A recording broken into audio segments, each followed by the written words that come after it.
TNPSC dreamers நம்மளுக்கு ரீசெண்டாக ஆளுநர் வந்து சேஞ்ச் பண்ணியிருக்காங்க. ஸோ அப்போ டிஎன்பிசி 2026 ஆளுநரோட கொஷின்ஸ் கண்டிப்பாக ஒன்று ஃபார்ம் ஆகும்.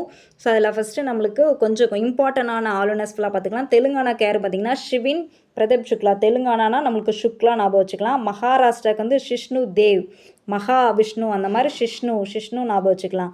நாகாலாந்துனா நந்து ஞாபகம் வச்சுக்கலாம். நாகா நந்து.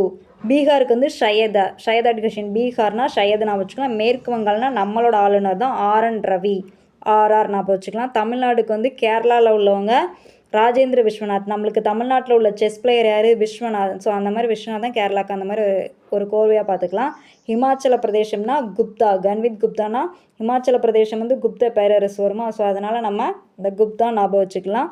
லடாக் வந்து வினய்குமார். லடாக் லாங்காக இருக்கும். வினய் தனியா இல்லைன்னா last letter V, Vinaykumar. Delhi துணை ஆளுநர் யாரும் பார்த்தீங்கன்னா சந்து. டெல்லி வந்து கொஞ்சம் நெருக்கடியான ஏரியா. ஸோ அதனால் சந்து ஞாபகம் வச்சுக்கலாம். ஸோ ஒரு 1 மினிட் ரிவிஷன் மாதிரி பார்த்துக்கலாம். தெலுங்கானானா Shivin Pradeep Shukla, மகாராஷ்டிரானா Jishnu, நாகாலாந்துனா Nand, பீகார்னா ஷயது, மேற்கான R N Ravi, தமிழ்நாடுனா Viswanath, ஹிமாச்சல்னா Gupta, லடாக்னா Vinaykumar, டெல்லினா Sandhu. Thanks for வாட்சிங். Kindly subscribe.